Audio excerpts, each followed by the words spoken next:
Welcome back to My Seminary Life. I'm your host, Brandon Knight.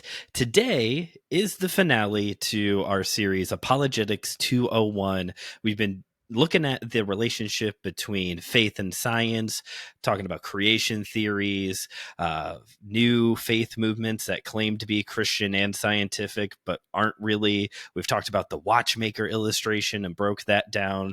Today is a big send off on the importance to continue to look into faith and science, because the world of science, there's always new information. And as Christians, we need to learn how to have a proper relationship with new, changing information, especially as it helps us to better understand our world around us and therefore also how to worship God better as a result of it. And I brought the guy on who I think every time he's on the show, faith and science comes up at some point because it's that important to him. Pastor Will is back with us today. Hi, how are you doing, Pastor Will? I am great. Thanks for having me back, Brandon. Thanks for your work in this. Yeah, it is important to me. But the irony thing is that I went to college thinking I was going to be a marine biologist and go into sciences, and I made Mm. C's in biology and labs, and then had to pivot. And I was like, I guess I'm not a scientist. I can't handle all this science and all this math and I don't want to Mm. be stuck in a lab. I want to be out in the world. I thought I was going to do marine biology so I could play with dolphins and surf, but that wasn't the case. I learned fast. That's not the job. So I pivoted to ministry and youth ministry and congregational ministry and pastoral ministry. But since science is so important to our world and culture, and the narrative is the big meta narrative that drives everything in our world these days. Yeah, Mm-hmm. religion is important, but I think people, I don't know about post COVID or 2020s, who knows? But in terms of like science being the main factor that drives a Mm-hmm. lot of things in this world, I think it's important for religion and faith in our congregations to engage with it and to have dialogue with it and to explore it. And I geek out on the big questions and get a lot of energy at what science can prevent and how faith can connect with it and whether it can prove or disprove all those things. I love getting Mm-hmm. into the weeds of those things. So yeah, that the irony is that I did not get good grades in science in school, but yet here I am helping create healthy conversations between faith and science. Which is also very important because, as we've covered throughout this series, there's depending on what world what part of Christianity you come from, there may not Yeah. be a very good relationship between faith and science. And we're hoping on the back end of this that there will be a better Yeah. conversation, better communication. Yeah, and I think I'm a kind of a pastor at heart. So like Mm-hmm. sometimes you need a poet, sometimes you need a prophet, sometimes you need someone to be an activist, sometimes you need someone to be an artist. I think my approach to ministry and life relationships are very pastoral based in the sense that Mm-hmm. provide pastoral care, guidance, shepherding. And so while I may not be the smartest person in the room or have all the answers, I do seek to help shepherd and guide and bring kind of pastoral care when Mm-hmm. people wrestle with hard questions or have crises with those questions, and to be there in that space to give them permission to ask questions and to wrestle with things and to say you're not alone in this because a lot of people have done this, and guess what, there's a lot of great resources out there to help you sort through these things, and so Mm-hmm. you're not alone. So that's kind of been my kind of calling and spiritual gift, and how I've kind of postured myself and the ministries that I've been part of over the years. And I think it's also very helpful. This is for free listeners and those of you watching on YouTube. This really has nothing to do with the episode, but I think it's also helpful to know where you fit in the role. Scripture talks about how as believers we're a body of Christ, and each body part, we have like our own specific role within that, how we function, how we do the work of the kingdom, right? And I think sometimes we get in this headspace, especially nowadays, where we have to be able to do it all. And like, it's good Yeah. to be an activist for what is, what matters to you. And it's good to have a shepherding heart in your home with your family, but you shouldn't have to feel like you have to be great at all of it. Like, you're good at this pastoral shepherding, and that's amazing, and that's helpful when it comes to, you know, guiding people through life. I have more of like a teaching mentality, and Right. you know, we need people who can be able to teach well and to work with people on educating them. So that has nothing to do with the rest of the episode, but yeah, it's worth highlighting. I think, Yeah. um, and we need scientists. There's the pivot. We need scientists too, right, to help Yeah. us better understand this world, this beautiful world that we have. I want to start by asking you, and you talked about it a little bit here with college. So you went into college or university initially with this mentality of becoming a marine biologist. And longtime listeners of Systematic Geekology know that you're also, like, your whole life you've been a sci-fi fan. Science fiction has been like one of your, you know, Mhm. Star Wars particularly, one of your big geek genres you like. Yeah. So has it been like this lifelong love? Have you had this lifelong love for the sciences, like through even starting all the way back for childhood, or when did this become like an important part of your ministry? Yeah, that's really good question. I think yeah, I think faith and deeper questions have always been a part of my life and important to me. I guess when I matured a little bit, kind of late high school, early college, I started taking that a little bit more seriously. And then my imagination and my fandom have always been like sci-fi, but I think it's like looking at the stars, asking the questions: Are we alone? What's our place in this universe? Those kind of big questions. Those kind of questions of awe and wonder, which science Okay. leans into, and faith leans into. And I've always, and I've been saying it for a long time. I think that's good common ground for faith and science to kind of play together and work together and dialogue together, as this kind of common ground of awe and wonder. We both look at things and Mm-hmm. like, oh, I want to know more about that. Man, that's drawing me into something deeper. What is it that is Mm-hmm.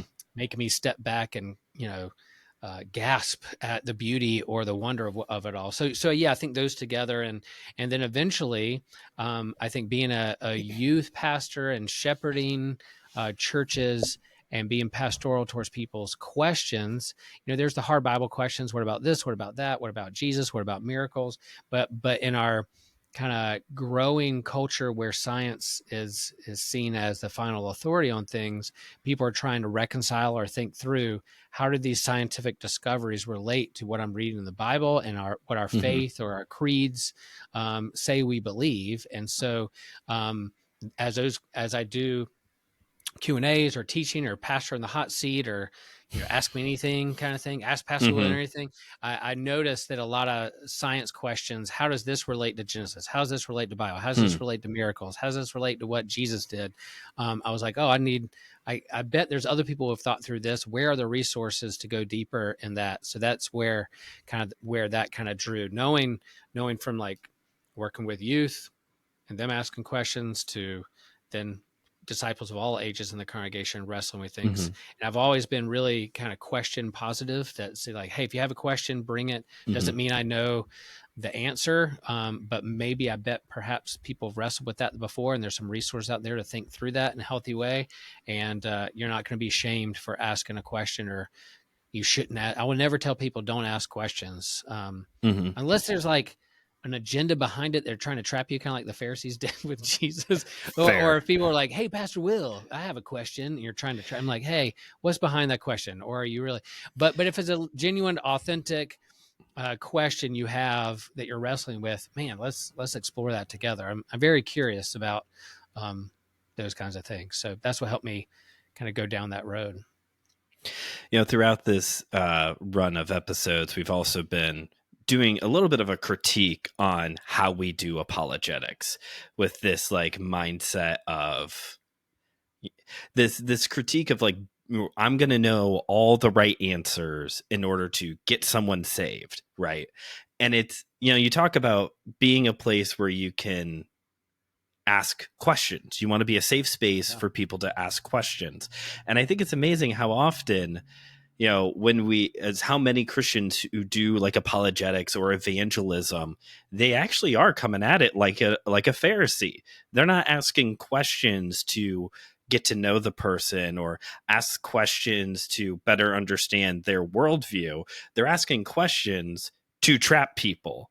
And that's actually Yeah. really sad. And we have 4 books in the Bible that show us over and over again not to do that. And yet we need to be a safer space.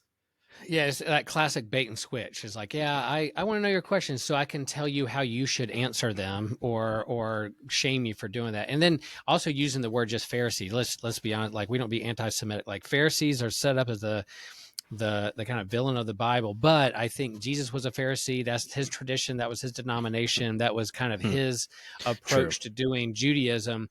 But the Pharisees in Jesus' day, or the religious establishment of his day, were threatened by him. So they're trying to find a way to either trap him, make him less popular, get him arrested, to get him off the scene. But it didn't work. Jesus often answered a question with a question to try to get Mm-hmm. behind what was really going on. And sometimes I will do that too with faith and science. Like, okay, do you believe in God? Well, what do you mean by God? Do you believe in evolution? Well, what do you mean by evolution? There's usually a Yeah. question behind the question, or how you define that. I think um, is important to kind of think through as you're working through all those things. And so if this goes out and I shares this, there might be some people in my algorithms or circles who don't know what you mean by apologetics. Do you mean we Ooh, had just okay. go around apologizing for things, Right. Brandon? That Should we is just be highly apologetic for how we're uh, acting in the world?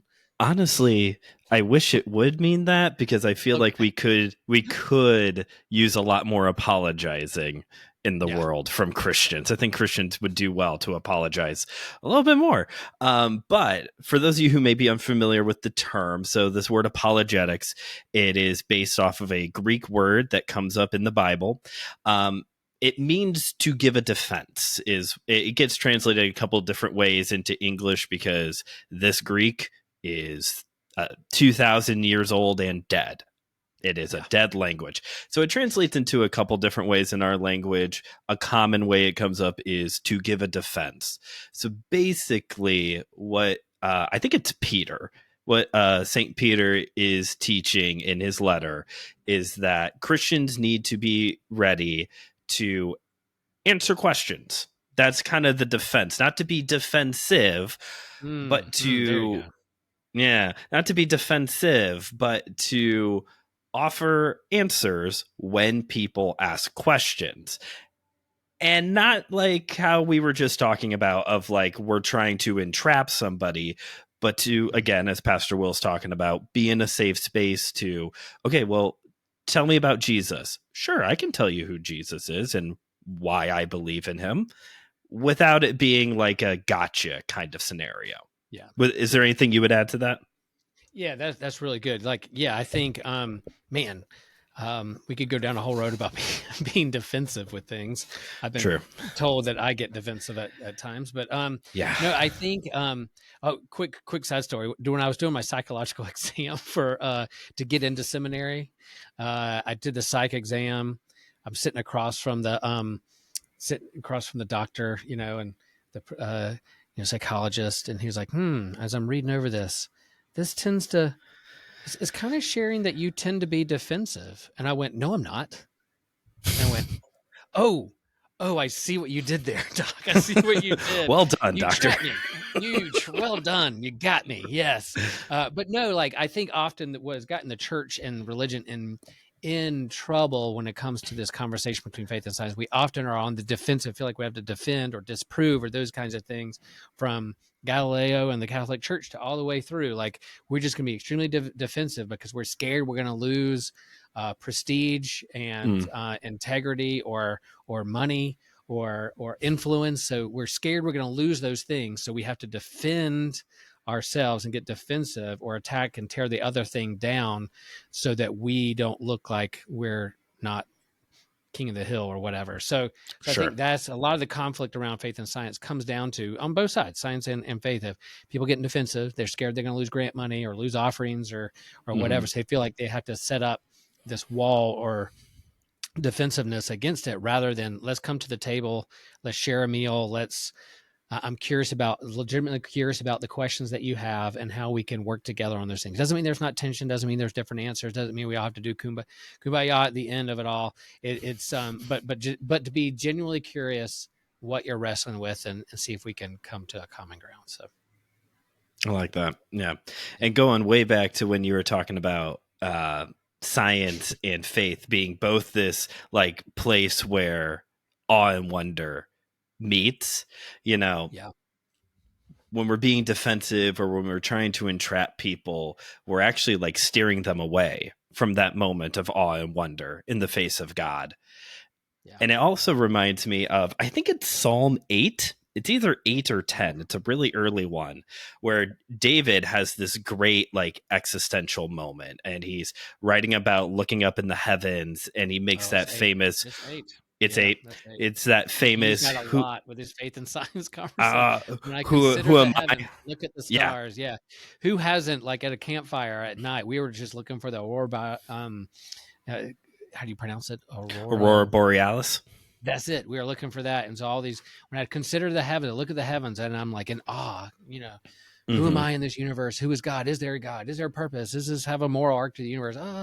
We all ask those questions when we look. So Psalm 8 just captures that perfectly. Yeah. Mhm. And I love it that it's like in that psalm David is like, who am I? But it's not like this dwindle. It doesn't turn into this like spiral of I'm nothing. It's like he has a proper understanding of like Mm, who God is in his relation and in David's relationship to the rest of the created world. And it brings him to worship. And mm. that's amazing. And that's what we should, that's what we should be going for, I think. Yeah. Yeah. For sure. Good, good. Yeah. So you've talked about being, a safe space, whether it's for people who don't know, who aren't part of faith, or um, even just people in your congregation who have questions, and how very often it's related to some kind of like faith and science kind of discussion. Has there been anything else that your church has been involved with when it comes to doing ministry or doing work related to faith and science? Oh yeah. So I think in my church in Mhm. South Carolina, back in like 2006, 2008, as I was doing these kind of pastor in the hot seats Q&A, let me know what your questions are and let's wrestle with those together. Try to create an environment where people know it's a safe space to ask questions or wrestle with doubt or explore. Mhm. And so there's this book, I'll show it up, that came onto the scene. Francis Ooh. Collins, The Language of God, coming out in 2006 is when it came out. And I read, someone said, "Oh, Will, you should read this book." And Dr. Francis Collins shares his story of how um, sometimes you hear this story of like people of faith encounter science, they become an atheist because science is more reliable or answers questions better than faith does. Well, he came out, he was an atheist. And then when he did his residency in the hospital here at UNC, he encountered some patients that challenged him on his disbelief. And so he had to ask some bigger questions about what do I believe or not believe, and had this conversion experience, read some C.S. Lewis, did some exploring of his own, and became like a born again Christian. And so then he was determined to say like, well, both faith and science can have a healthy relationship and conversation with one another. So the language of God is as a scientist presents evidence for belief. And then he became the presidential assigned head of the Human Genome Project, the map, the genome and all Okay. of humanity and things. So he became big wig on the scientific stage when it comes to that. And then his work there then led to him create an organization called BioLogos, which is a Mm. great resource. Their website and their podcast. Their podcast is called Language of God. Is a great resource for churches. It has curriculum and videos and stuff. People are wrestling with what is science saying about the world and the age of the universe and evolution and cosmology and how that relates to our faith and what the Bible is saying or not saying. So it's a fantastic resource when it comes to that. So I read that book and then started exploring some of that with my church in South Carolina. Then when I came to North Carolina, I came to Holy Trinity. We're right on the doorstep of UNC, a research institution.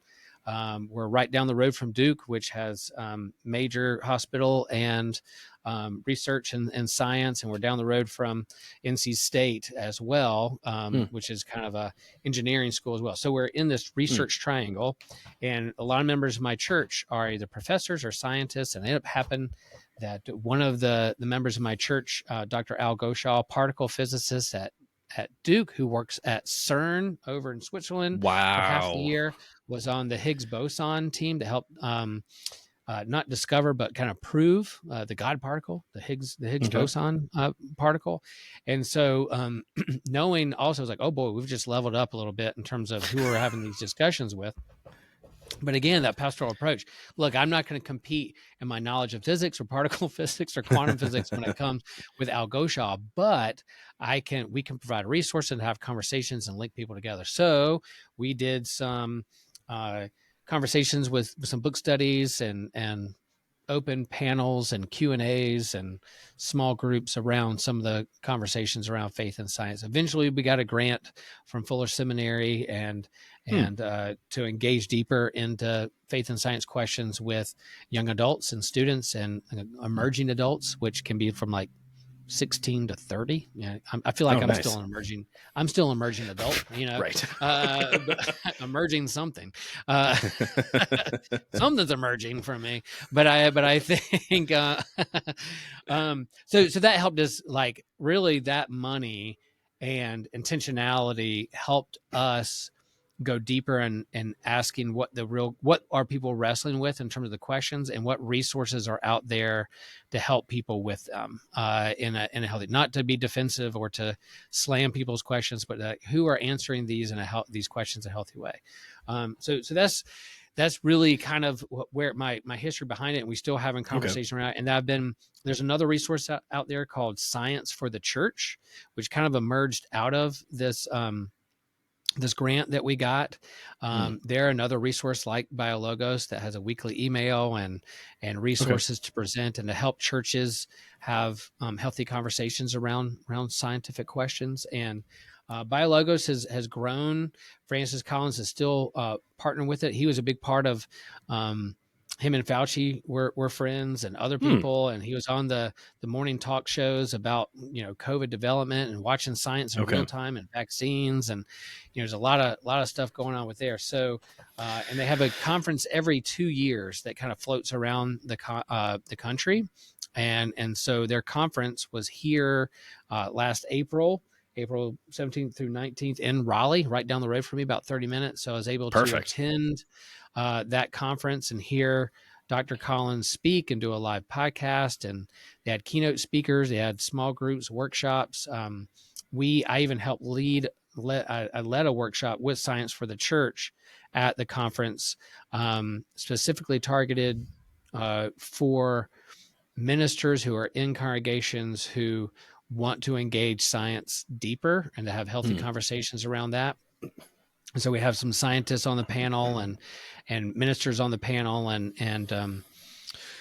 campus ministers there, because young adults are more open and exploring that stuff in the Hmm. college time than perhaps older adults. But yeah, so that was a very fruitful conference. It was good seeing that kind of play out live in front of you, Nice. which is kind of good, hearing some of the things going on. And I'll share more in a little bit, kind of what Sure. I got out of that conference and what I heard, what people were asking about. But we can talk about that in a little bit. Sure. So, just so you know, listeners, to the best of my ability, I'm going to have as many of these resources as Pastor Will has brought up in the description of this episode. For sure, you'll be able to find the link to BioLogos, because we are going to talk a lot about, we're going to keep talking about them and the conference here in a moment, if you ever want to scout any of this information. But a lot of this, as you're talking about your church's ministry, both in South Carolina and North Carolina at Holy Trinity, a lot of this has come back to resourcing, either answering questions that the congregation may have, or, helping ministers be able to talk about this stuff with their own congregation. Right. I have a question for you, and this is a safe space. So I'll try not to get defensive. my question is, we're talking about BioLogos. In my world, or at least the world that I've come from, there's another ministry that works very hard at getting resources into the hands of ministers, and that is Answers in Genesis, Ken Ham, and the whole Right. lot. Mm-hmm. From your vantage point, what's your perspective on Answer in Genesis, if anything? I'm not as familiar with that resource. I do know when we were going deeper with this grant and we were becoming a little bit more public in some of our events and podcasting and stuff, and working with the North Carolina Synod and having some Mm-hmm. people talk with congregations, I did get in the mail like free copies of Ken Ham's books and answers that I was like, how did I get on this mail list? Someone just mailed this to us, no letter, Interesting. no invitation for conversation. Just here, if you read this, maybe this will fix you kind of thing. So Nice. again, the pastoral approach, or you're going to hand me a track to convert me, or you're going to enter into a relationship with me and have conversations around these things. Little differences of approach. If you just read this book, Mm-hmm. Ken Ham will convince you and you'll be okay. Or let's have a conversation. BioLogos is very relational and curriculum based, and Okay. maybe Ken him is. I think again, we talked about, which I wasn't planning on talking about, but in terms of like, yeah, different approaches. Are we going to have conversations and dialogues, or are we going to be defensive and Mm-hmm. create like an apologetic defensive? Here are the 6 things you need to believe, because if you don't take this part in Genesis literally, then you're not being faithful to the text. And what I've learned in this conversation and work with faith and science, there's many approaches to how we interpret and read and wrestle with the scriptures, and what Genesis is trying to do and what it's not trying to do. Mm-hmm. Listening to your creations episode with Joe and Christian was very helpful to talk about, some of those things of what is Genesis, plain reading of scripture. Just it says it there in the text. Well, you read in English or King James, or this was written in Mm-hmm. Hebrew and Greek, and there's a lot of nuance to these stories, and biblical Mm-hmm. scholarship you have to take into consideration, along with looking at the science of the world. So anyway, like if you're going to just like close a conversation down with a track and like a bullet point things that you have to believe, I'll listen to their approach to, or proofs or arguments of why Mm-hmm. they think, young earth creation is the right way to go. But there's a lot of other resources out there as well, who people take their faith and the Bible seriously without having that approach. I think it's a good place to land. I can't believe someone just mailed you their stuff. Yeah. That's great. Here you go. This will either, like you said, either it was like here, this will fix you, or someone was actually trying to be helpful, and you're like, this is not even remotely the direction we're trying to go. Right. And but We're not then trying to also there was a open a little theme. note that said, "Hey, I see that you're Mm-hmm. doing some faith and science work, and this is my approach. And do you want to have coffee and talk about why I think this book is more important than Francis Collins? But I don't know, or whatever." I'd be like, Sure. "Cool, I'm curious. I am so curious why people approach what they do. It's like, dude, I'll have a coffee or beer with you any day to talk about that. But just to get it in the mail, and okay, all All right. We'll have to go to right, the Ark sometime. We'll meet up at the Ark sometime and just that's right, explore it for that's right, ourselves. that's right."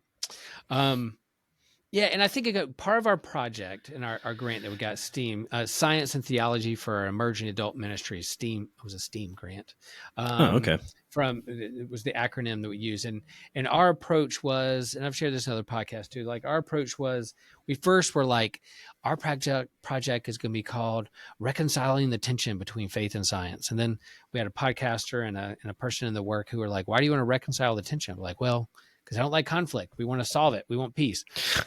And he was like, look, if you you have to have tension on the line for a musical instrument to play music. So you need tension on the Ooh. string for a guitar or a piano or a violin. Now, when it's out of tune, it sounds horrible, but when it's tuned right, it's one of the most beautiful sounds you could hear. So how can we create a more harmonious conversation on the tension of the line of faith and science together? So we kind of, instead of reconciling the tension, we were like embracing the tension. And part of that was like legitimately asking people what their questions are and say, this isn't a bait and switch. We're not going to shame you. We're just genuinely curious. And then to look at what those things are, but then to also say it's important to define terms. Like, don't just assume, Yeah. so yeah, you believe in God. Well, what do you mean by God? If you mean like an old man sitting on a cloud ready to throw lightning at me, checking his list, Santa Zeus, Santa Zeus Santa God Zeus. out there, checking the list, the naughty list, or throwing lightning at me. I don't believe in that God. Or same thing with our scientists, where we have an president of our congregation council is an evolutionary biologist. And he's like, look, as you have as many denominations in Christianity, you have that much diversity within the realm of like evolutionary biology and what people believe or doing research or trying to prove or disprove. And it's changing. There you go. Evolution changing. It's evolving as you go on. But if you just say, like, do you believe in evolution? What do you mean by that term? What's your Yeah. approach to that? Yeah. And so, and then there are considerable amount of research and science which goes through the repeatable experimentations to try to get at what they believe or not believe.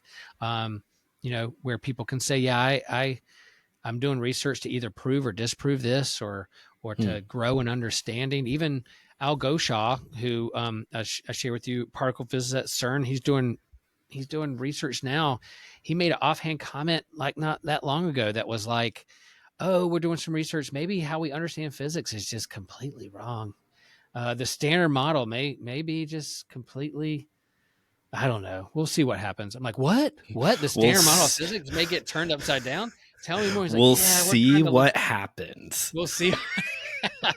So if you're What? using science, Mhm. to prove or disprove God, Mhm. be careful, because it may change. It's not that science is changing or it's reliable.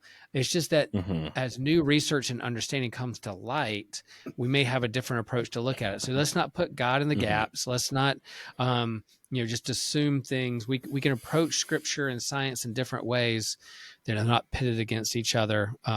Yeah, he's studying like dark energy and dark matter, and trying to Dark figure out what energy. yeah, trying to figure out what that is, because the universe we're doing things is kind of weird that doesn't stack up against like how we understand physics to work on Earth.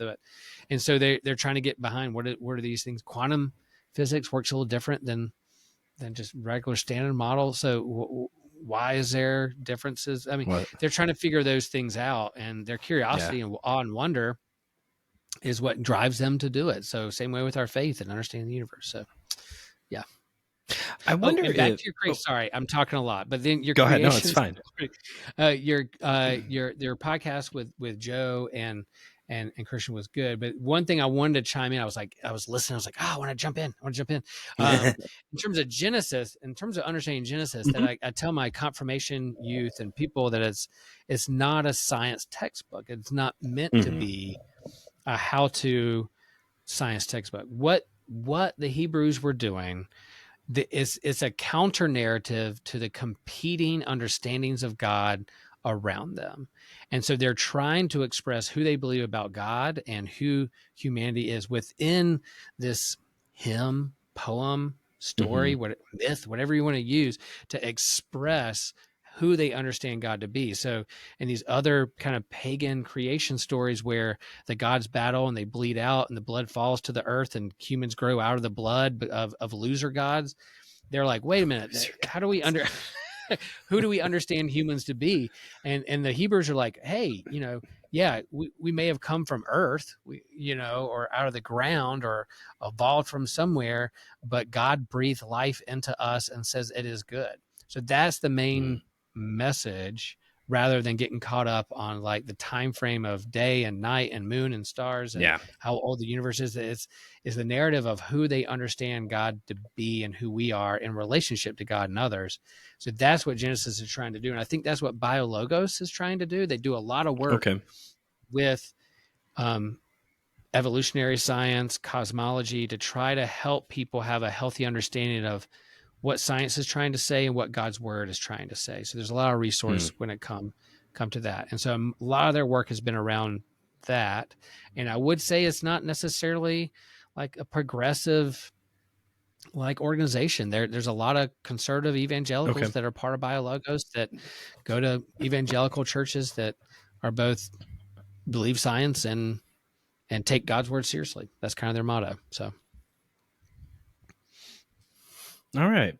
Also, I think you and I should sit down and write a comic book called Santa Zeus. I think we may have created something to pitch to yes, Dark Horse yes. because that might work Santa real well. Zeus, and then down the yeah, it's kind of in the vein of like Jason Aaron angst of like what gods are worthy or not, and then but Santa Zeus Sure. versus Yeah. that. Yeah, I think we could. I love that. I I think know we some artist could. friends I that think could we could. help us with a depiction of You that. have cool Yeah, friends. love to. I Artist do, and you're friends, one of them, friends Brandon. who You're one of them, oh, Brandon. thanks. I am a Yeah, ninja coach. I am the only ninja coach you know. I think. I hope. yeah. I can honestly say you're the only ninja coach I know. There we go. Let's talk a little bit now about so BioLogos' convention. You mentioned Mhm. that you went Yep. and it was wonderful. Let's hear some of the highlights. What were some of your takeaways from the convention this year? Yeah, I think, BioLogos has done a lot of work with cosmology and looking at the universe, age of the universe, and then evolution. But what I really kind of got out of this conference that I think that I could tell that they are being intentional about this is they had both male and female scientists. It just wasn't like white Hmm. male scientists up on at the mic talking. They had Okay. female scientists. They had people of color. They were trying to be more intentionally diverse to say like, look, there's a wide spectrum of people who are in the sciences and people of faith who are presenting these kind of keynotes. And there was a lot of creation care this go around. I think a theme was, Hmm. these important questions about how to interpret Genesis 1, 2, and 3 with evolution and the age of the universe. Yep, we get it. But also, how are we being good stewards of the universe? So, a lot of like, let's be honest about what's going on in our environment, and some not so good news of where our earth is heading and our impact on it, but then the hope of what Mm. we can do, and what's our call from God to be good stewards of creation and our relationships to it, especially coming after 2020, the political discourse to try to talk about how are we relating to one another. The AI, of course, was a big topic about the Mm. emergence of AI and how that tool can help us, and then also um, to to think critically about that as well. And then like and what those algorithms and AI is doing in our social media and how it's pitting us against one another, that people are using these Mm. things, these bots, these AI stuff, to be wary of social media algorithms, and to um, uh, be more intentional with our relationships to one another. Francis Collins he's coming out with another book. I forgot the name of it, but he's coming out with a new book very soon. He Okay. did Language of God, and he has other stuff, but he has a new book that's coming out, and he did the keynote the first night. And so it was cool being like a stone's throw of Dr. Collins, and Nice. um, hear him talk about this is the outline of my new book that's going to come pretty soon. And it was really Oh, kind of cool. how to have hope in this world. He was pretty critical about like social media and Twitter and all that stuff, and saying let's have some real conversations with folks and put our phones down and encourage our young people to put the phones down and get in nature and have conversations, and Hmm. that kind of stuff.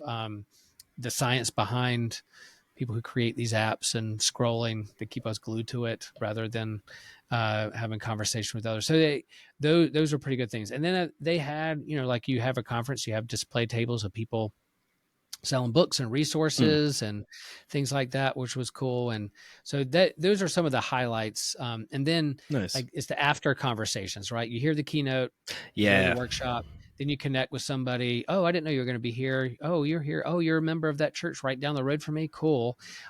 Let's go grab a sandwich. Let's go grab a beer and have conversations. So that was pretty cool. I met a couple cool epidemiologists at Duke who were on the Okay. forefront of understanding COVID and on the forefront of vaccines and doing their work to help with public health. And so they led some workshops, and I was like, oh, you're right down at Duke.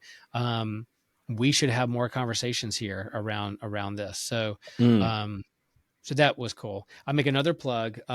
So the Sacred Chain, Yeah. Okay. by Jim Stump. He's the host of BioLogos's podcast, The Language of God. And this is how understanding evolution leads to deeper faith. And so he did some episodes. He did some episodes on the BioLogos podcast leading up to this book, some chapters. Let's see, what was the name of? So like, um, Da, da, da, da. So he did some episodes on Language of God called the Challenge of the Bible, the Challenge of Time, the Challenge of Pain and Suffering. How that Okay. those things are questions. Of course, there's the big three. And when I'm asking students Mm-hmm. what their questions are, yeah, Challenge of the Bible, Challenge of Time, the Challenge of Pain and Suffering are up there in the top five, top three questions people have about faith and science and life. And so he did it's a beautiful podcast of him just sharing, I guess, what's in his book. But I had to buy the book too because he was there. We both had the same haircut, so that was kind of fun. But really good dude, and I highly recommend that book, especially if Okay. you're wrestling with or curious approaches to evolution and our faith and how they can work together. Okay. So, man, hopefully in 2 years it'll be in the Chicagoland area, and I can Yeah, maybe sneak on I'll up come there. to it. Yeah, Yeah, there we go. Or something more in the middle for the two of us. We can meet up there. mm-hmm. So, you were also a stone's throw from Philip Yancey. You texted me that one night too. You're a stone's throw from a lot of people, apparently.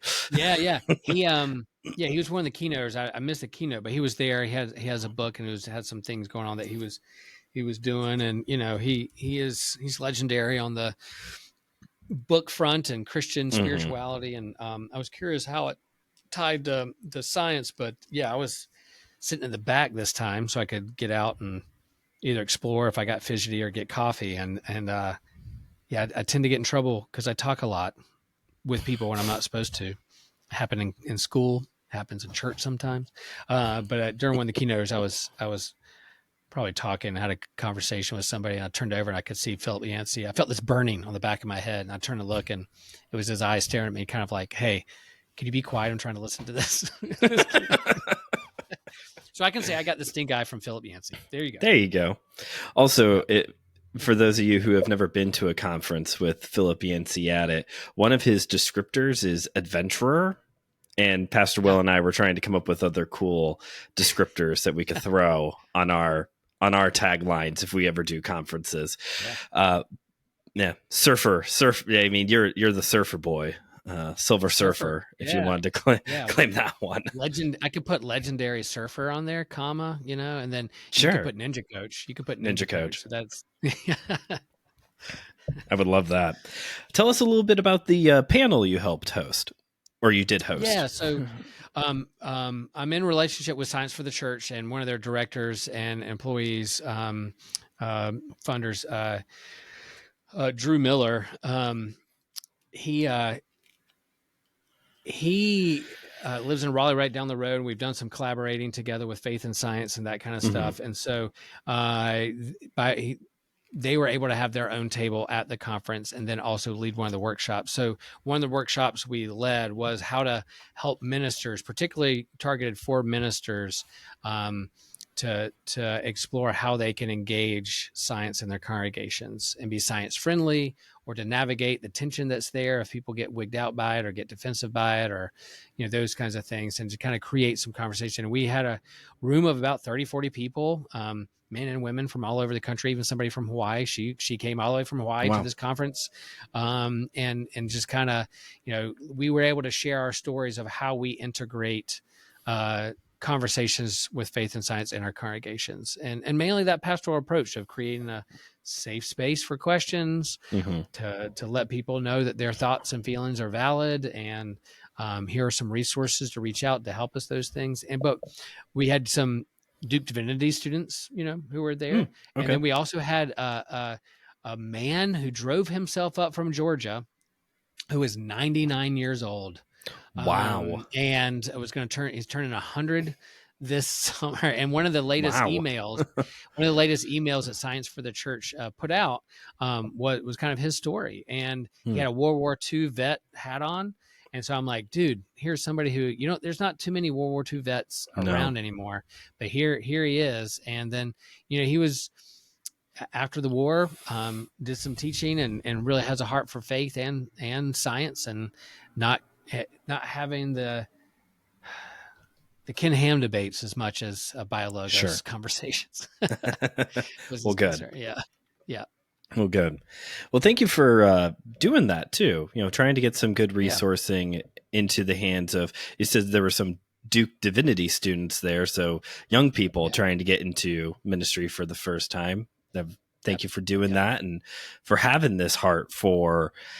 What did you say earlier? Not removing the tension, but for harmonizing with the tension. Is that Yeah. what you said earlier? Yeah, yeah. Embracing the tension and knowing that there can be pretty music and gorgeous music to help. Hmm. If the fabric of the universe is built on strings or string theory or vibrating quantum Hmm. strings, perhaps there's something to why we connect with string instruments and music and humming and those kinds of things. Perhaps there's a connection there. And so yeah. Yeah, I think if you hear an out of tune cello or violin, it's one of the worst things you've ever heard. Right. But if they're in harmony with one another and the orchestra of bands trying to play one song, it's gorgeous. So that's what we're trying to do. Yeah. Let people know about that. And I think if there's anything worth taking from this conversation we've had today, one, a whole bunch of great resources to go check out. Pastor Will Yeah, dropped 7 books or something. But I think there is there is something that brings these two together, faith and science, and it's awe and wonder. Those are the two things that really branch these two. And I think if you're, especially, I'll talk more to Christians because I know probably more Christians than scientists do listen to this show, but you never know. right. Um, I think when our faith becomes this very rigid, either very rigid set of ethics or very rigid information, this is the truth, and we lose the awe and wonder in things, I think we might be missing the boat a little bit here. What do you think? Yeah, I think we often create on those who are like all in the science no religion camp, create this straw man or straw woman of a person of faith who's holding their Bible, waving it, saying, "Nope, I'm only going to read this literally, and I don't care about what you have to say." And then, but really, most Christians are those who are reading the text and wrestling with life and wrestling with love and sin and brokenness and looking for hope and longing for a savior and coming gathering with other people who are wrestling with those same things or longing for those same things, who have a Mm-hmm. genuine heart for wanting more out of this world, looking for salvation or restoration. So that's the most, not like ready to throw a Bible at you because you disagree with him. And then the other side, Christians see scientists, they're out there doing experiments to disprove God. Mm-hmm. When most scientists are like the member of my church who is an evolutionary biologist who just loves the research she's doing with toads out in Arizona and their mating practices and how they evolve and what they're doing and how they relate to one another. So she's just fascinated by these toads. They go out every summer to do research. Huh. I don't know the exact name, but like that's her love, and so she's curious whether a cosmologist or looking at biology, or my own daughter who's in sustainable evolutionary environmentalism at App, Hmm. who loves digging in the dirt and exploring about healthy soil and earthworms and all those things. She's just captivated and wanting to see that. So that's the most of the pain. Those are the people, not the extremes. And so I think Mm-hmm. the thing about post COVID and COVID is that we kind of saw science unfold in real time. And so we kind of Mm-hmm. saw how it can shift. Well, you need masks or you don't need masks, or here's the vaccine. Well, maybe you need this vaccine.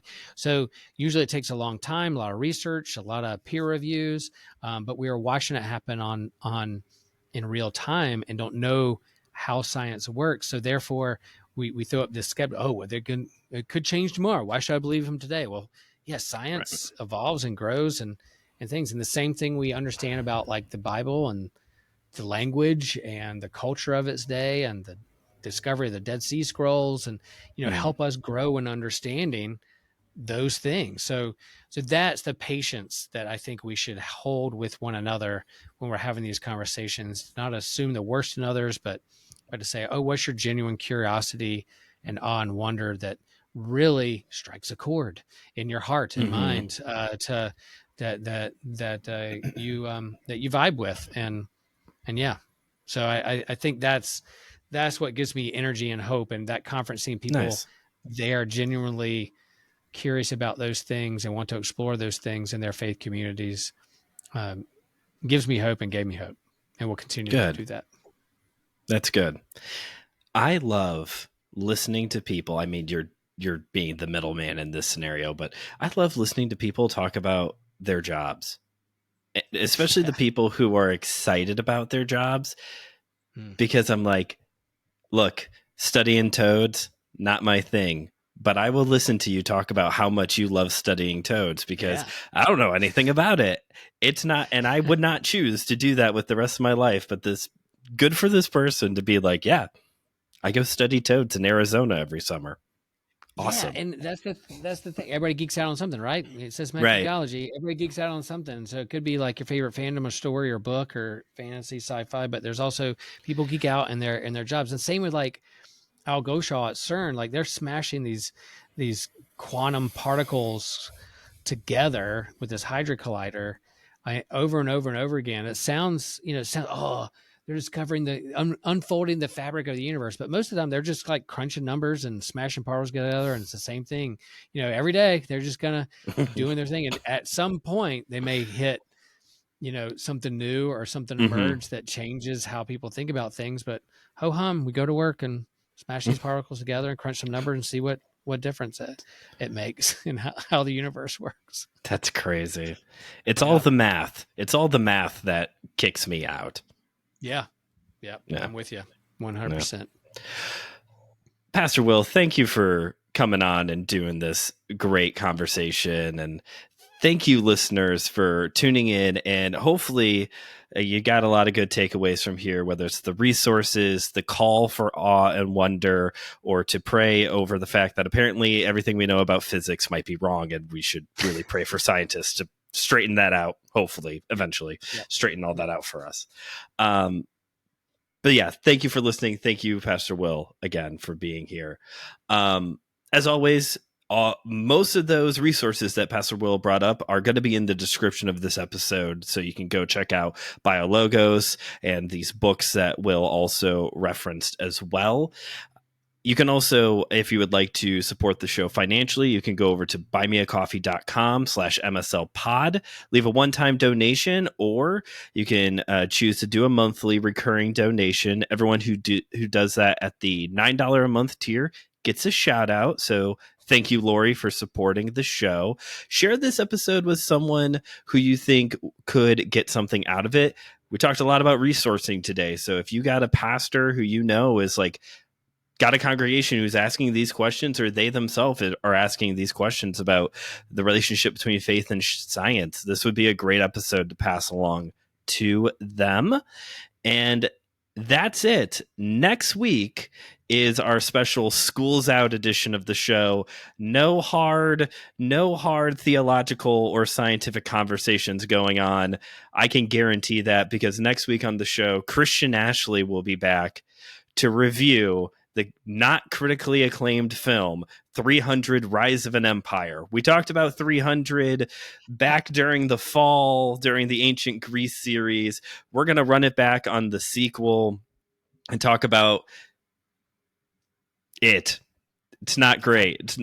I have not seen the sequel. I loved 300. That was oh man, that was a game changer in a lot Yeah, of it was. ways. But the sequel I have not. So maybe I'll watch that one night and listen to you guys review it. I will tell you this, no spoilers, but it's not a game changer. But we do have a great conversation. I'll tease this. We do have a great conversation because there was supposed to be a third film, and the Oh, rights to that movie have reverted back to Zack Snyder. So we do talk a lot about that as well.